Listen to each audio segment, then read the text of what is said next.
Hello students, welcome to Megha D classes. आज हम class 10 का lesson number 10 light reflection and refraction, जिसे आप हिंदी में प्रकाश परावर्तन और अपवर्तन भी कहते हो, उसके बारे में पढ़ेंगे। वैसे तो बेटा ये जो आपका लेसन है बहुत बड़ा है और थोड़ा सा मुश्किल है। मुश्किल इन द सेंस कि मतलब इसमें कुछ चीज़ें ऐसी हैं जिन्हें आप समझ के करोगे तो आप कभी नहीं भूलोगे, बट अगर आप उनको क्रैम करोगे, रट्टा लगाओगे, तो डेफिनेटली आप उस चीज़ को भूल जाओगे। तो आज के लेक्चर में मेरी जो कोशिश रहेगी वो है कि मैं पूरा लेसन जो है आपको एक बार ब्रीफ में समझा दूँ कि कौन कौन सी जरूरी बातें हैं जो आपको याद रखनी है, कौन कौन से ऐसे मुख्य बिंदु हैं जिनको आप ध्यान में रखोगे जब आप इनके न्यूमेरिकल्स करोगे, और इससे आपको अंतर पता लगाना भी और छोटी छोटी चीज़ों का ध्यान रखना भी अच्छे से आ जाएगा। तो यहाँ पे जैसे कि आप देख सकते हो आज का जो मेरा लेक्चर है वो हिंदी में रहेगा। मैं हिंदी लैंग्वेज में ही आपको सब कुछ बताऊंगी।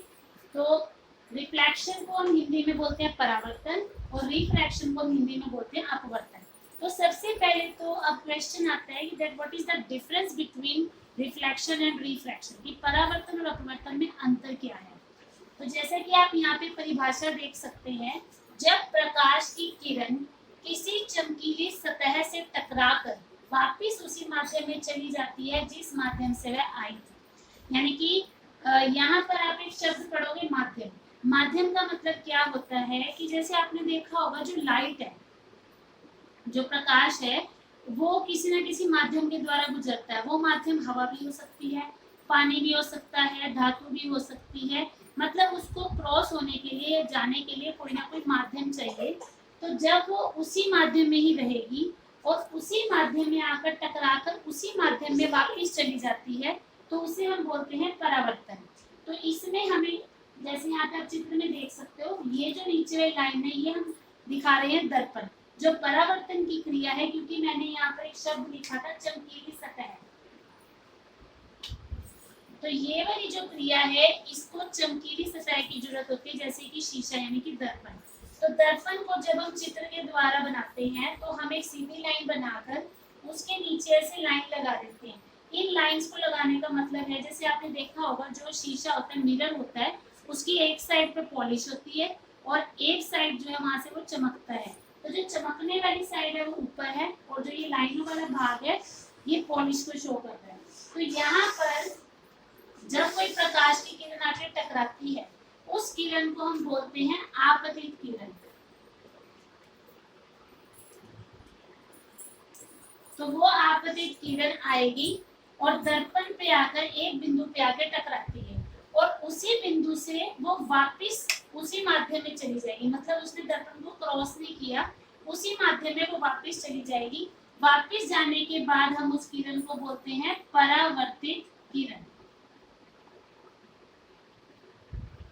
तो ये आपतित किरण और परावर्तित किरण ये दोनों मिलकर एक वी बनाते हैं। जैसे आप इंग्लिश में वी पढ़ते हो, वी जैसी आकृति बनाती है।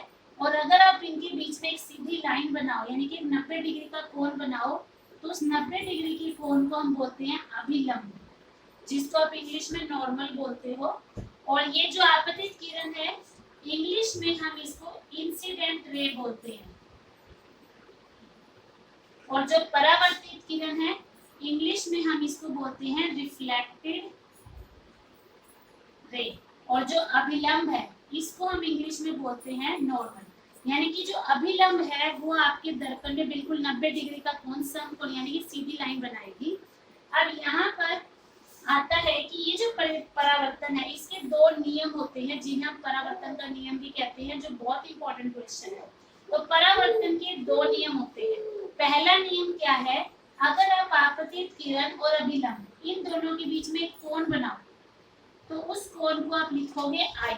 आई हमने इसको इसलिए लिखा क्योंकि मैंने आपको जैसे बताया इंग्लिश में हम इसको इंसिडेंट रे बोलते हैं।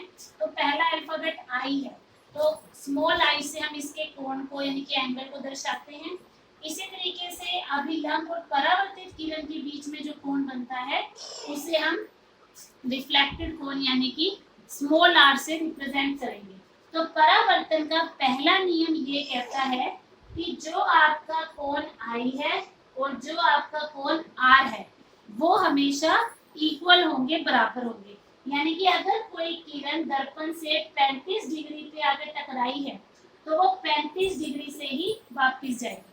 अगर वो 50 डिग्री से आ रही है तो 50 पे जाएगी, यानी कि जितना कोण से वो आकर टकरा रही है, उस पर आपतित हो रही है, गिर रही है, उतना ही कोण बनाकर वो वापस जाएगी। तो ये था इसका पहला नियम। दूसरा नियम बेटा यहाँ पे क्या आता है कि जो ये आपकी आपतित किरण, अभिलंब और परावर्तित किरण है, इन तीनों के जुड़ने का जो मुख्य बिंदु है वो हमेशा कॉमन रहेगा, यानी कि ये तीनों एक ही तल पर होंगे और तीनों एक ही बिंदु पर आकर जुड़ेंगे। अब हम बात करते हैं अपवर्तन की। तो यहाँ पर हमने देखा कि परावर्तन की क्या परिभाषा थी और कौन कौन से उसके दो नियम। उसके बाद हम बात करते हैं अपवर्तन की, जिसे हम इंग्लिश में रिफ्रैक्शन भी बोलते हैं। अपवर्तन का मतलब होता है जब प्रकाश की किरण एक माध्यम से दूसरे माध्यम में जाती है, प्रवेश करती है, तो वह अपने मार्ग से विचलित हो जाती है। यहाँ पर बच्चों मैंने आपको ये बताया था कि जो माध्यम है वो चेंज नहीं हो रहा, पर यहाँ पर जो माध्यम है वो बदल रहा है। तो जब यहाँ पे प्रकाश की किरण पहले माध्यम से दूसरे माध्यम की तरफ आई, मान लो ऊपर माध्यम कांच है और नीचे माध्यम हवा है, कुछ भी माध्यम हो सकता है। अगर ये दोनों माध्यम अलग अलग हैं, या ऐसे भी कर सकते हो ऊपर हवा है नीचे कांच है, मतलब अगर ये दोनों माध्यम अलग हैं तो एक माध्यम से दूसरे माध्यम में आने पर जो आपकी प्रकाश की किरण है उसको जाना तो चाहिए था सीधा, पर वो सीधा ना जाकर अपने मार्ग से विचलित होगी। विचलित का मतलब भटक जाना। ऐसा भी हो सकता है, यहाँ भी हमने एक अभिलंब बना दिया, तो ऐसा भी हो सकता है कि वो अभिलंब की तरफ चली जाए और ऐसा भी हो सकता है वो अभिलंब से दूर चली जाए। तो इसका मतलब ये है कि वो अपने मार्ग से भटक गई जब उसने एक माध्यम से दूसरे माध्यम में प्रवेश किया। अब यहाँ पर आप सोचोगे कि हमें कैसे पता लगेगा कि इसने अभिलंब की तरफ जाना है या अभिलंब से दूर जाना है। तो उसके लिए मैं आपको बताती हूँ आप कैसे पता लगाओगे। जैसे ये आपका आप अपवर्तन करने वाला तल है, मतलब जो भी चीज है, ज्यादातर जो अपवर्तन की क्रिया है वो हम लेंस में देख सकते हैं। जो चश्मे वगैरह में लेंस इस्तेमाल होते हैं, जो कांच का फ्रेम होता है। तो मान लो ये आपका अपवर्तन वाली सतह है, यहाँ से इसके ऊपर एक किरण आकर टकरा रही है, इसका नाम भी हम आपतित किरण ही लिखेंगे जो हमने वहां लिखा था, यानी कि इसको भी हम आई से ही रिप्रेजेंट करेंगे क्योंकि ये दोनों चीजें सेम है। अब ये यहाँ पर आकर टकराई, अगेन आपने क्या करना है, जिस बिंदु पर आकर ये जुड़ रही है आप उसके ऊपर एक सीधी लाइन बना दोगे, 90 डिग्री का कोण बना दोगे, जो आपका विलंब यानी कि नॉर्मल कहलाएगा। अब आपने जो बात ध्यान रखनी है वो ये है कि हमारे पास जो माध्यम है वो दो तरीके के होते हैं। एक होता है सघन माध्यम और एक होता है विरल माध्यम। तो सघन का मतलब होता है वो माध्यम जो भारी है, घन का मतलब होता है घनत्व, यानी कि जिसकी डेंसिटी ज्यादा है। तो आप आम भाषा में याद रखो जो भारी माध्यम है, और विरल का मतलब जो हल्का माध्यम है। अब जैसे फॉर एग्जांपल, जैसे मैंने आपको एग्जांपल दिया था, अगर मान लो एक माध्यम आपका कांच है और एक माध्यम हवा है, तो आप मुझे बता सकते हो कि कांच का माध्यम कैसा होगा और हवा का कैसा होगा। अगर आप कांच और हवा की तुलना करो तो ऑब्वियसली जो हवा है वो कांच से हल्की है, तो यानी कि जो हवा है वो आपका विरल माध्यम है और जो कांच है वो आपका सघन माध्यम है। तो अगर हम इस एग्जांपल में देखें, अगर आपका ऊपर वाला माध्यम कांच है और नीचे वाला माध्यम हवा है, यानी कि आप भारी जगह से हल्की जगह पे जा रहे हो, तो उस सिचुएशन में जाना तो चाहिए था इसको सीधा, बट जैसा कि हमने बताया माध्यम बदलने की स्थिति में जो आपकी किरण है वो सीधा ना जाके अपने मार्ग से विचलित हो जाती है। तो यहाँ पर इसको ऐसे जाना था, पर अब ये अभिलंब से दूर जाएगी, यानी कि इस तरीके से जाएगी। आप कह सकते हो अभिलंब से परे, मतलब अभिलंब से दूर हो गई। तो ऐसा क्यों हुआ? आप एक सिंपल सा एग्जांपल लो, मान लो आप सड़क पे जा रहे हो, अगर आपको सड़क बिल्कुल खाली मिलती है, कोई ट्रैफिक नहीं है, कोई दिक्कत नहीं है, आप अपनी गाड़ी फुल स्पीड में चलाओगे, आप खुले रास्ता देख के आप स्पीड भी बढ़ाओगे और आप अपनी जगह पे जल्दी भी पहुंच जाओगे, और आप इधर उधर जैसे मर्जी चाहो घूम सकते हो, चाहे आप इस कॉर्नर पे चलाओ या चाहे आप बीच में चलाओ, चाहे आप दूसरी साइड चलाओ। बट अगर हम सिचुएशन को रिवर्स करते हैं, अगर मान लो आप जिस सड़क पे चल रहे हो वहाँ पे ट्रैफिक है, बहुत ज़्यादा गाड़ियां हैं, भीड़ है, रास्ता नहीं मिल रहा, तो आप क्या करोगे, आप बार बार अपनी गाड़ी को ब्रेक लगाओगे, धीरे धीरे आप अपनी गाड़ी को चलाते हो। तो यहाँ पर भी वही सिचुएशन है कि जब आप एक भारी जगह से एक हल्की माध्यम में आ गए तो आपको पूरी जगह मिली, यानी कि जो प्रकाश की किरण थी उसको फैलने का पूरा स्थान मिला, इसलिए वो ज्यादा से ज्यादा फैल जाएगी, अपने मार्ग से विचलित हो जाएगी। लेकिन अगर हम इसी सिचुएशन को रिवर्स कर देते हैं, अगर मान लो ऊपर वाला माध्यम हवा हो जाए और नीचे वाला कांच, तो यहाँ पर वो हल्के माध्यम से भारी माध्यम में आ गई तो उसको इतनी फैलने की जगह नहीं मिलेगी, तो वो अभिलंब की तरफ जाने की बजाय और दूर जाने की बजाय अभिलंब की तरफ आएगी, यानी कि इस तरफ की तरफ आएगी, क्योंकि अब उसको इतना ज्यादा फैलने के लिए जगह नहीं मिलती। अब जैसा कि हमने यहाँ पर देखा, जब भी आप परावर्तन या अपवर्तन या कोई भी इसमें चित्र बनाओगे तो आपको एरोस का जरूर ध्यान रखना है। जो तीर का निशान है, जो किरण ऊपर से नीचे आ रही है उसमें आप ऐसे तीर का निशान बनाओगे, मतलब क्रॉस वाली साइड अंदर दिखाओगे, और जो इधर से वापस जा रही है उसमें आप ऐसे निशान बनाओगे। तो एक इम्पोर्टेंट बात आपकी यही है कि जब भी आपको पेपर में किरण आरेख बनाने आते हैं तो आपको एरो जरूर बनाने हैं, क्योंकि अगर आप नहीं बनाओगे तो आपका हाफ या 1 नंबर डिडक्ट हो सकता है। दूसरी चीज आपने जो ध्यान रखनी है कि आपसे प्रश्न में परावर्तन या अपवर्तन क्या पूछा गया है, क्योंकि नॉर्मली ऐसा होता है कि बच्चे कंफ्यूज हो जाते हैं, परावर्तन के स्थान पर अपवर्तन की परिभाषा लिख देते हैं और अपवर्तन के स्थान पर परावर्तन, तो उस बात का आपको याद रखना है।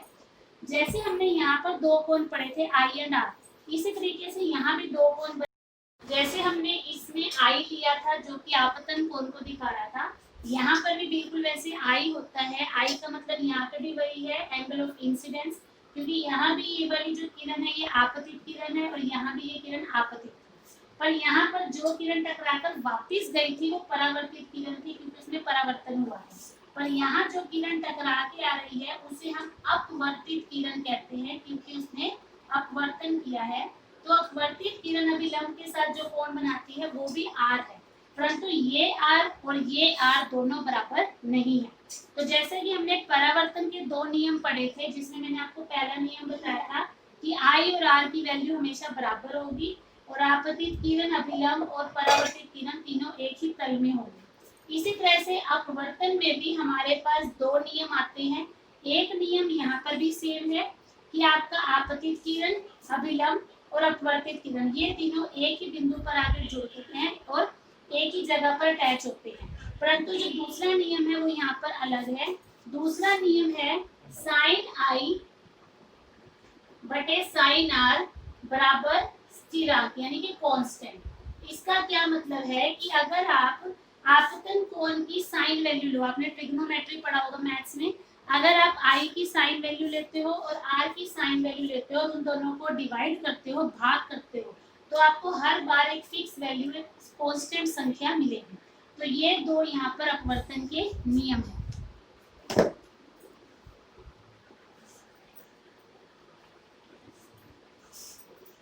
तो क्योंकि आपका बेटा इस लेसन में जो पहला भाग है वो परावर्तन है, तो हम थोड़ा सा परावर्तन के बारे में ही पढ़ेंगे आज। तो परावर्तन में मैंने आपको जैसे अभी बताया था कि हमें एक चमकीली सतह चाहिए होती है, तो ज्यादातर जो परावर्तन की क्रिया है वो दर्पण यानी कि मिरर के द्वारा, शीशे के द्वारा होती है। अब ये दर्पण 3 तरह के हो सकते हैं। एक होता है समतल दर्पण, और एक श्रेणी इसमें आती है गोलीय दर्पण। और ये गोलीय दर्पण भी आगे 2 तरीके के होते हैं, एक होता है अवतल दर्पण और एक होता है उत्तल दर्पण। इनके मैं आपको इंग्लिश नेम्स भी बता दूं। समतल दर्पण को हम इंग्लिश में बोलते हैं प्लेन मिरर, अवतल दर्पण को हम इंग्लिश में बोलते हैं कॉनकेव मिरर, और उत्तल दर्पण को हम इंग्लिश में बोलते हैं कन्वेक्स मिरर। अब इन तीनों दर्पण में क्या अंतर है, और या आप इनको छूकर या देखकर कैसे पता लगा सकते हो? समतल दर्पण बहुत आसान है। जो दर्पण आपके घर में होता है, जो बिल्कुल प्लेन होता है, वो समतल दर्पण है। जो आप सुबह आते हो स्कूल जाने से पहले आप अपने बाल वगैरह बाते होगे, जो आपके घर में सिंपल सा शीशा होता है, दैट इज अ समतल दर्पण। प्लेन दर्पण है वो उसके बाद आती है बात गोलीय दर्पण की। गोलीय दर्पण में क्या होता है, समतल दर्पण को हम इस तरीके से दर्शाते हैं, यानी कि इसका जो ये परावर्तक पृष्ठ है, यानी कि जिस साइड के द्वारा आपको अपना चेहरा दिख रहा है वो बिल्कुल प्लेन होता है, परंतु इनमें जो परावर्तक पृष्ठ है वो गोलाई में होगा। अब ये ऐसे भी हो सकता है और ये ऐसे भी हो सकता है। तो जिस दर्पण में अंदर की तरफ से आप देखते हो, यानी कि अंदर की तरफ से जो गोल होगा और जिसकी बाहर वाली साइड पॉलिश होगी, उसको हम बोलेंगे अवतल।